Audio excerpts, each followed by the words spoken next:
নমস্কার বন্ধুরা, রান্তুর ছাদ বাগানের পক্ষ থেকে আপনাদেরকে স্বাগত।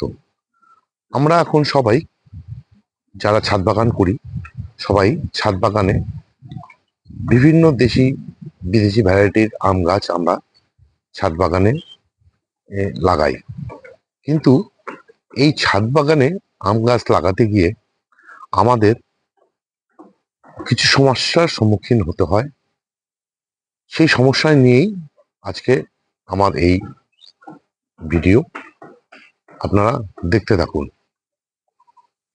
আমরা কি করি, আমরা নার্সারিতে যখন আম গাছ, ছোট আম গাছ নিয়ে আসি, আমরা অতিরিক্ত মাত্রায় মাটির মধ্যে, মিডিয়ার মধ্যে খাবার মিশিয়ে আম গাছটাকে বসাই। বসানোর কিছুদিন পর থেকেই দেখা যায় আম গাছের পাতা এইভাবে পুড়ে পুড়ে একসময় আম গাছটি শেষ হয়ে যায়। আমার ক্ষেত্রেও একই ঘটনা ঘটেছে। এবার সেটাই আপনাদের সামনে তুলে ধরছি। আমি জুলাই মাসে, আপনারা দেখেছিলেন আমার যে এর আগের আম গাছের ভিডিওটা ছিল, সেখানে আমি জুলাই মাসে এই আম গাছে আম ধরেছিল, আমি কি করেছিলাম, মিক্স খাবার আম গাছের মধ্যে অ্যাপ্লাই করেছিলাম। অ্যাপ্লাই করার 15-20 দিন পরে থেকে দেখি এই আম গাছের পাতা এভাবে পুড়ে যাচ্ছে। এই যে আম গাছের পাতা পুড়ে যায়, পুড়ে যাওয়ার কারণ কিন্তু হচ্ছে অতিরিক্ত খাদ্য দেওয়া। আম গাছ কিন্তু একদম খাদ্য পছন্দ করে না। আপনারা বছরে 3 বার যদি এই আম গাছে খাবার দেন, তাহলেই যথেষ্ট, আর কিছু প্রয়োজন পড়ে না। যার জন্যই এই আম গাছের পাতা এভাবে পুড়তে থাকে। আমি যখন দেখলাম যে এই আমার আম গাছের যে পাতা পুড়ে যাচ্ছে, তখন আমি, আপনারা দেখেছিলেন যে আমার যে এই আম গাছটি, এটা 12 মাসি আম গাছ, এটা একটা 20 লিটার জলের ড্রামের মধ্যে ছিল। কিন্তু আজকে দেখুন বন্ধুরা, এই আম গাছটি কিন্তু একটা 12 ইঞ্চি প্যারালাল টবের মধ্যে আছে। আমি সে সময় বুঝতে পেরেছিলাম যে আমার আম গাছে অতিরিক্ত নাইট্রোজেন যুক্ত খাবার পড়ে গেছে, বেশি খাবার হয়ে গেছে, যার জন্য সে বমি করে দিচ্ছে, মানে এই পাতা পুড়ে যাচ্ছে। তখন আমি এই আম গাছটাকে তুলে নিয়ে এর যা মাটি, মোটামুটি মাটির যে বলটা থাকে, শিকড়ের মধ্যে যে বলটা থাকে, সেটাকে রেখে বাদবাকি মাটি ফেলে দিই। ফেলে দিয়ে একদম সাধারণ মাটি, যার মধ্যে কোনো রকম খাবার ছিল না, শুধু মাটি মধ্যে এই আম গাছটি বসিয়ে দিই। দেখুন বন্ধুরা, আপনারা মাটিটা দেখলেই বুঝতে পারবেন যে মাটিটা কি আছে, কোনো খাবার নেই। আজকে এটা করার পর দেখুন বন্ধুরা, আমার আম গাছটা কিন্তু অনেকটা সার্ভাইভ করে গেছে। এই গাছটির থেকে আর ভয়ের কোনো ব্যাপার নেই। এবং আম গাছটির মধ্যে যে 6টি আম ছিল, সেই 6টি আমের মধ্যে থেকে 6টি আমই পড়ে গেছিল। সেই সময় খুব কষ্ট পেয়েছিলাম। যাই হোক, আমি কি করি, এখন থেকে আমি সিদ্ধান্ত নিয়েছি যে এই আম গাছকে আমি বছরে 3 বার খাবার দেব। 3 বার খাবার, সেটা কোন কোন সময় দেব? এপ্রিল মাসে দেব, সেপ্টেম্বর মাসে দেব, তারপর নভেম্বর মাসে দেব। নভেম্বর মাসে দেব এই কারণেই, ডিসেম্বর মাস থেকে এই আম গাছের মুকুল চলে আসবে, এরপরে আরেকবার আসবে, এপ্রিল মাসে আসবে। যার জন্য আমি এই আম গাছটিকে আমি বছরে 3 বার খাবার দেব। এবং সেই খাবারের মধ্যে, মানে যেই খাবারটি আমি দেব মিক্স খাবার, সেটা যদি আপনারা, যেহেতু আমি এরপরে সেপ্টেম্বর মাসে খাবার দেব, আমি কিন্তু এই খাবারটা আম গাছের জন্য বানিয়ে রেখেছি। সেই খাবারটি হচ্ছে, আমি 2.5 কেজির মতন খাবারটাই তৈরি করেছি।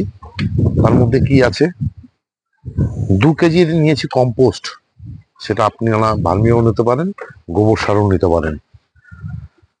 সঙ্গে নিয়েছি হাড় গুঁড়ো 200 গ্রাম,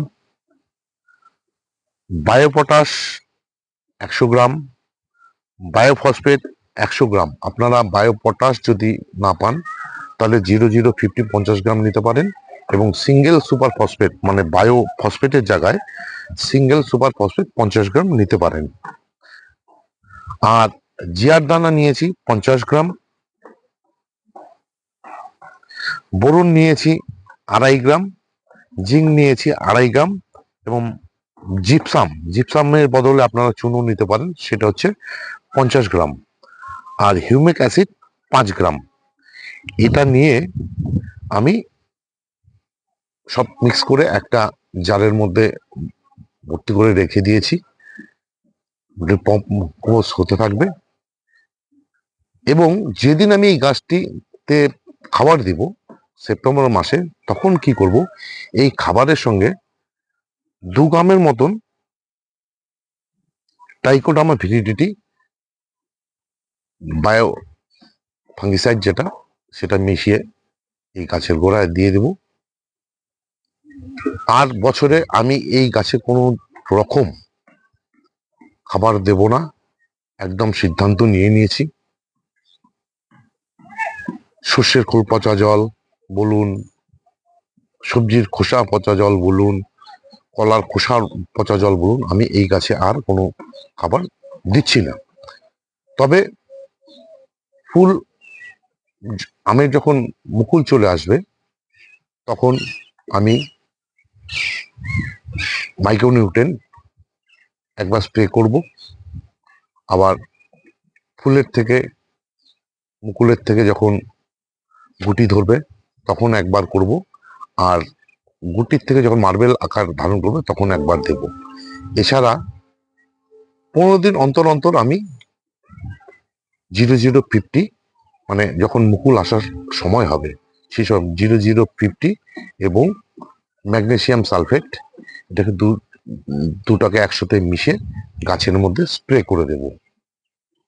এই পরিচর্যায় করব, কারণ শিক্ষা থেকে অনেক কিছু শেখা যায় বাস্তবের সম্মুখীন হতে গেলে। যার জন্য সবাই বলে আম গাছের থেকে না কেন আম গাছ কাটার সঙ্গে সঙ্গেই কিছুদিনের মধ্যে আম গাছ মারা যায়।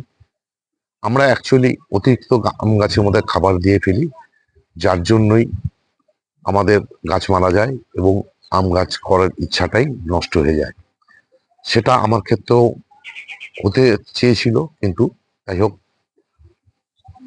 এই আম গাছ সম্বন্ধে আমাকে প্রচুর জানতে হয়েছে। 1 বছর ধরে আমি বিভিন্ন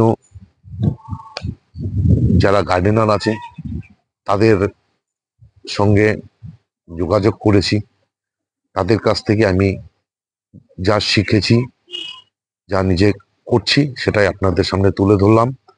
যদি আমার এই ভিডিও ভালো লেগে থাকে তবে লাইক দেবেন, কমেন্ট করবেন এবং আমার চ্যানেলটিকে সাবস্ক্রাইব করবেন। ভালো থাকবেন, সুস্থ থাকবেন, সবুজের সাথে থাকবেন। ধন্যবাদ।